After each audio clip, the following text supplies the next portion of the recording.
Добрый день, Денис. Добрый день. Как вы оцениваете влияние явки на результаты этих выборов? Ну, во-первых, несмотря ни на что, явка все-таки была низкой, на мой взгляд. Даже все говорят, вот чуть меньше 50%. Ну, извините, в национальных республиках традиционно явка чуть ли не под 80% бывает. Поэтому мы дали, скажем так, не ochенький показатель. И из этих, скажем так, 40 с лишним, почти 50% только... Вот, скажем, за 60% проголосовало за Айсена Сергеевича, и из этого мы видим, что по факту, по цифрам, это 200 с лишним тысяч человек всего лишь. То есть не подавляющее большинство. У нас ведь, как принято в России, общество деполитизировано, поэтому люди выражают свой протест не только приходя на участок и голосуя в урну, а говоря о том, что все уже решено и мы не играем с ними, как пелось в песне той самой про выборы от Сергея Шнурова. Люди выразили протест через неявку, да? Так? Да, мы можем сказать так. Действительно, и власть эти 30 лет делала все для того, чтобы разобщить людей. Разделяла их по разным признакам, как принято нынче говорить, атомизировала общество. То есть их консолидировать сейчас очень сложно, весь этот электорат. Но это же вина людей самих, что они частично, на эти уловки власти. Частично, да, но если тебе, как говорят, постоянно это вдалбливают, что ты не такой, как все, ты не должен ходить на выборы, то ты рано или поздно начнешь об этом думать, если из каждого утюга постоянно об этом говорить. Ну, как говорится, это... одна сторона медали. Но, как показывают некоторые события, общество может очень быстро и стремительно политизироваться. Тем более, вот такое вот инертное общество. Можно ли назвать результаты «Единой России» убедительными для победы? Ну, я бы тоже не сказал, во-первых, потому что совместно голоса КПРФ, ЛДПР, новых людей, это тоже довольно-таки весомая масса. Так сказать, если они вдруг решат объединиться и дать бой Единой России, а если они почувствуют свою силу, то многие депутаты из ЕР, я думаю, даже смогут перетечь, в случае с чего. Ну, конечно, учитывая цифры, которые мы получили, и низкую явку в регионе, где обычно все-таки бывает явка довольно-таки большой на выборах такого уровня, как и у Тумен, и плюс еще в многих районных выборах, то, я думаю, не слишком уж убедительная победа Единой России. Это не те 70%, которые они брали раньше. Несмотря на прогнозы ряда экспертов, Айсен Николаев победил, причем, ну, как говорят провластные эксперты, довольно убедительно. Ну, провластные эксперты, у них работа такая, извините меня, говорить, что Айсен Сергеевич победил довольно убедительно. Я же все-таки стараюсь быть более объективным. Мы все понимаем, что есть бюджетники, есть трехдневное голосование, в ходе которого у всех спрашивали, вы сходили, проголосовали, вы проголосовали как надо, как говорится. Всех мобилизовывали на голосование. Естественно, сторонники власти. Да, можно сказать, что вот почему тогда оппозиция не смогла мобилизовать свой электорат. Ну, многие, как говорится, да, действительно, некоторые не смогли по одной простой причине, что протест у нас нынче обретает другие формы, более безопасные, то есть просто не прийти на выборы, скажем так. Но при том, при всем, то есть убедительная победа – это армия бюджетников, которые пришли, проголосовали, студентов. Вы посмотрите, какие результаты были по городу Якутску, где располагались учебные заведения. Как там голосовали за Айсена Сергеевича и Единую Россию. И станет все ясно. Но в то же время посмотрите на другие участки, где, скажем так, может быть, не доработали провластные технологи, на некоторых даже победил Виктор Николаевич. А на других победили и другие кандидаты от других партий. Ну, скорее всего, тогда ухудшил этот результат. Но при этом, при всем, к сожалению, из них большинство это вот согнанные бюджетники, которым, в принципе, нет разницы, за кого голосовать. Это и та же самая инертная масса. Им, как на праймерис, дай кота, они и за кота проголосуют. Ну, то есть, все-таки Это убедительная победа? Или... Нет, ни в коем случае, потому что даже Игорь Борисов, которого вытащили ровно перед выборами от коммунистов России, о которых знают политтехнологи, и которые предназначены для того, чтобы колоть голоса от другой компартии, по факту, набрал 5%. Это безвыходная ситуация, что если ты не можешь голосовать за одного, за другого, за третьего, ты просто-напросто голосуешь за кандидата, который против. То есть официального лидера, так сказать, который сгоняет тебя на участок. Тоже форма протеста своего рода. Эти 5%, которые получил Игорь Борисов. КПРФ. Угу. Многие ожидали большего, а партии в том числе ориентировались на результаты 2021 года. В чем причина провала КПРФ? Ну, в социологии, в политологии есть такие моменты, когда нарастает протестная волна. Но она, я думаю, сама по себе эта протестная волна не спала, она вот обрела немножко другие формы. Что мы не пойдем и не будем заниматься политикой с этой властью. Вот она обрела нынче такие формы. Вот. А на тот момент, на 2021 год, я просто-напросто объясню, что начиная с введения системы Платон в 2017 году, с пенсионной реформы, с реформы конституционной, принятия новой конституции и всех этих моментов, естественно, КПРФ шла по нарастающей, так как она давала альтернативу, так как она противостояла реально власти еще на фоне всего, как ковида вот этого вот, о том, что ну, нельзя заставлять людей вакцинироваться, к примеру, но ну, насильно или так же, вот, как женщин ловили и заставляли одевать маски. Это же ужасное время было на самом деле, опять же. Это сейчас, может быть, нам кажется, что это было так легко, нужно было всего лишь надеть масочку, но это тоже было на тот момент довольно тяжело. Тогда КПРФ представляла собой аккумулятор протеста, который шел вверх.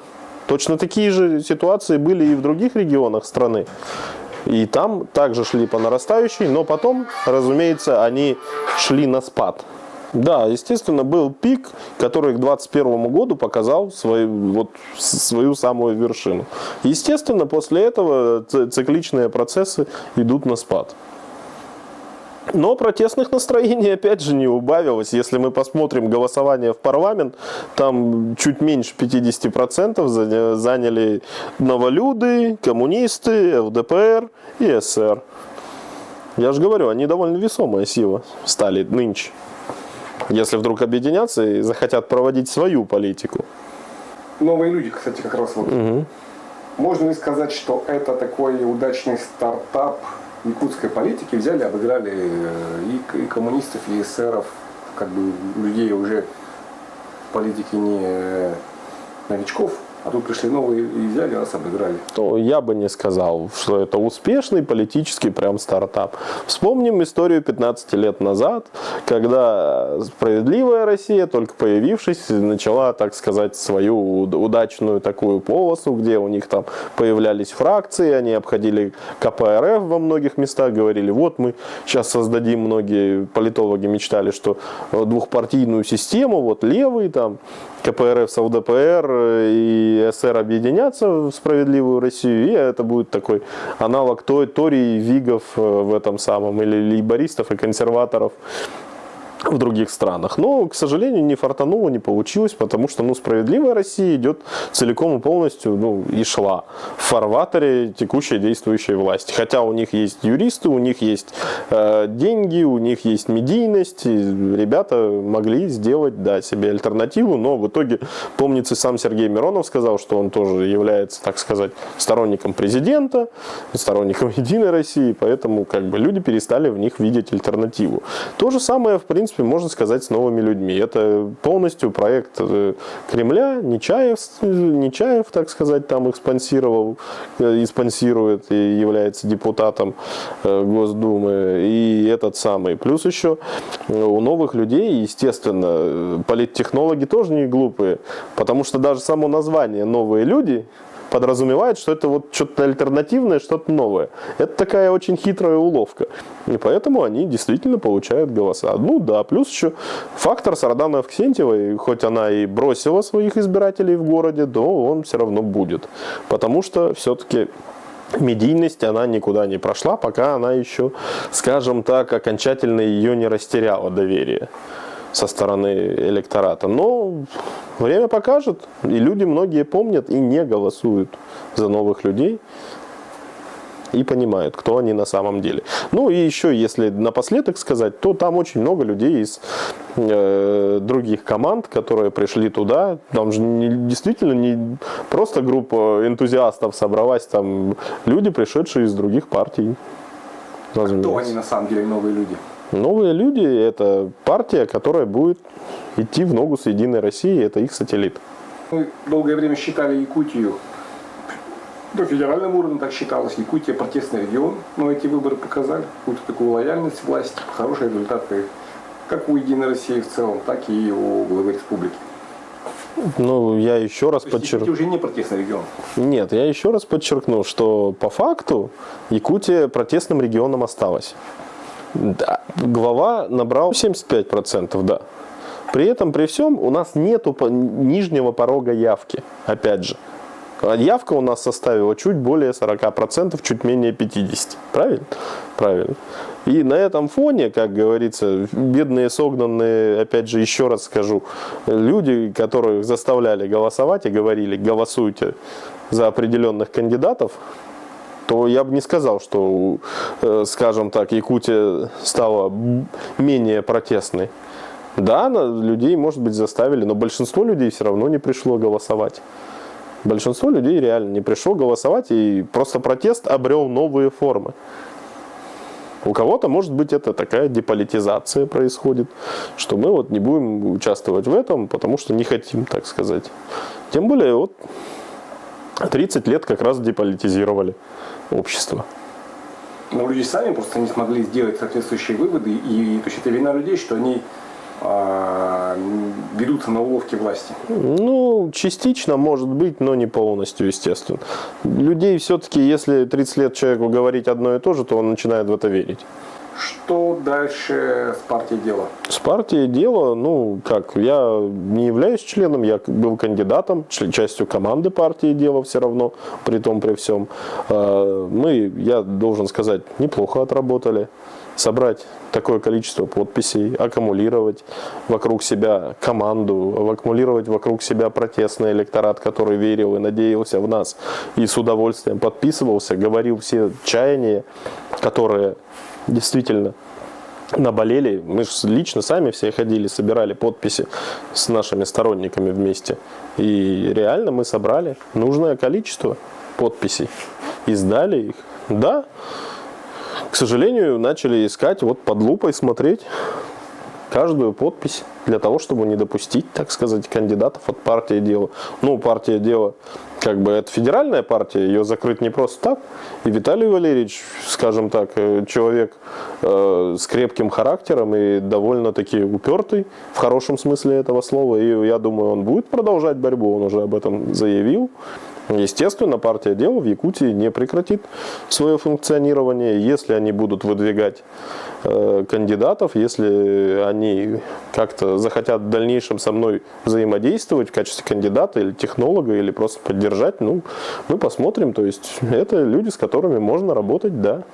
Мне понравилась их команда, если так о своих впечатлениях говорить. То есть там есть и юристы, есть и технологи, есть и люди просто горящие за то, чтобы общественники, за то, чтобы в городе была комфортная среда, реальная комфортная среда, а не вот эти вот уродские пандусы в некоторых местах и страшнейшие лужи. Поэтому партия «Дело» довольно перспективный проект, с которым можно работать. И если, может быть, наши зрители захотят поучаствовать в этой движухе, я могу сказать, приходите. Я думаю, они найдут место для того, чтобы как-то реализовать вас. А Владимир Федоров сделал такой политический финт, выдвинулся через Единую Россию и на самом деле оказался прав. Как вы думаете? Ну, слушайте... Результаты показал Хорошие результаты по городу среди единороссов.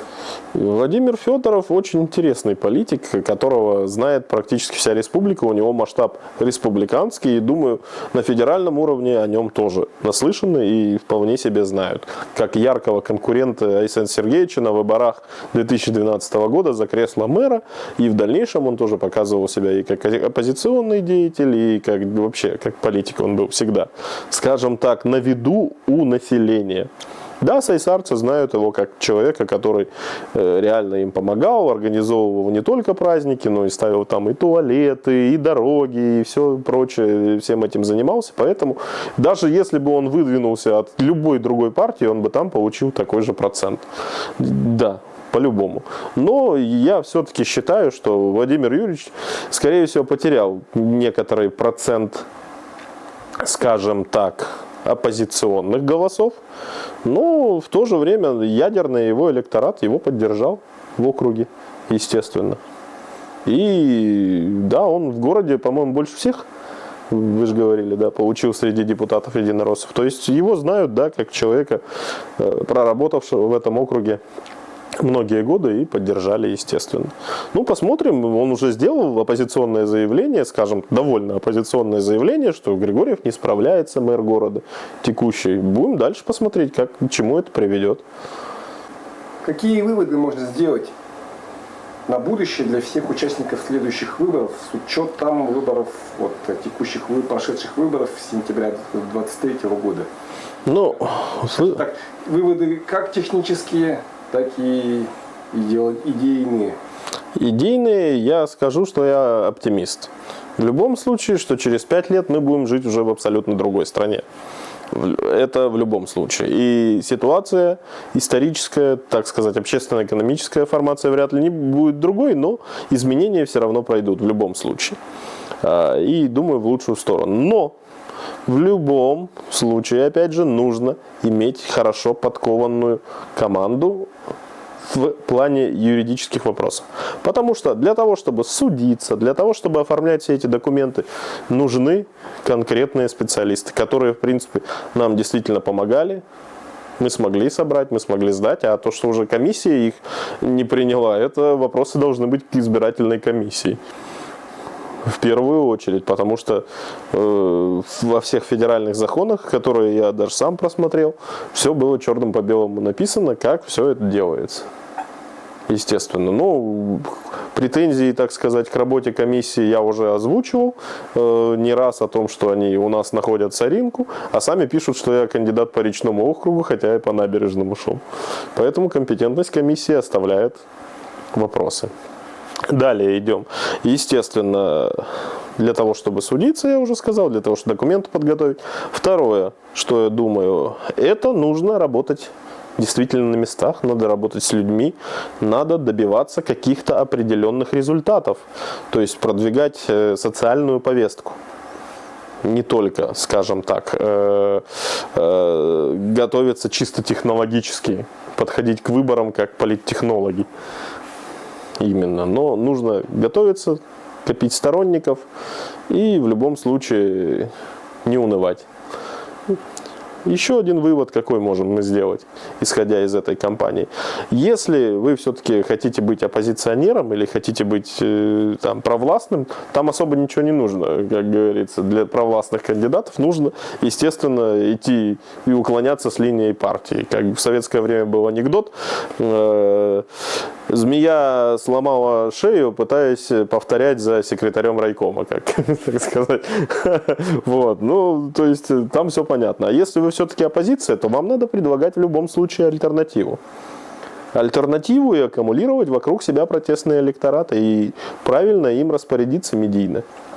Но если вас не захотят увидеть, будь у вас даже парламентская партия, найдут способ снять с выборов. То есть даже если вам не будет собирать нужно подписи, для этого опять же нужны будут юристы, которые будут отстаивать ваше право. Потому что вот из нашей практики мы смогли отстоять часть подписей. И в принципе у нас мог бы быть кандидат, если бы просто-напросто люди подошли на суд. Да. То есть шанс отстоять хотя бы одного кандидата был, да? Был, но, к сожалению, человеческий фактор, люди банально не могли подойти. на заседании. То есть не совсем так, что, как говорят, что сняли всех по звонку, по телефону там. Ну, не знаю, я лично не могу сказать, что там был звонок или не было звонка, но в любом случае к нам подошли с очень особым интересом, к команде партии «Дело» на этих выборах. С очень большим интересом и буквально смотрели все под лупой. То есть подписи. Какой общий? Общий вывод: на выборы нужно ходить. В любом случае нужно участвовать в политической жизни, как уже многие говорили, иначе политика займется тобой. Якутия все равно остается протестным регионом. Это банально даже подтверждается тем, что вот 80 километров от города Усть-Авдан, Барагон, его глава стал, Усть-Авданского района стал глава, бывший глава Барагонского наслега. Он кандидат от той же самой СР. Обошел действующего главу района, который был кандидатом от «Единой России». Чем не победа оппозиционных, так сказать, кандидатов в то же время? Потому что все силы всегда бросаются на поддержку действующего главы. Прошел самовыдвиженец Паскачин в Верхневилюйском районе, хотя он и был действующим главой. Ну, вот, есть моменты, когда могут и самовыдвиженцы проходить, и, как говорится, в районах население голосует за своего человека, к которому они могут прийти на муниципалу, прям зайти в его кабинет и сказать: извини, что ты делаешь? И, скорее всего, он будет их родственником каким-нибудь дальним или соседом, или росли вместе. Чего же вы нам дорогу-то нормальную не делаете? И человек вынужден будет ходить. Да, возможно, они поддержат там какую-то общую генеральную линию, но оппозиционность все равно будет на местах. И это, я думаю, не единственные случаи. Я просто такие интересные, скажем так, на республиканском масштабе привел. Если покопаться в муниципалитетах, где были выборы депутатов и глав поселков поменьше, я думаю, там тоже победили, так сказать, кандидаты не от партии власти.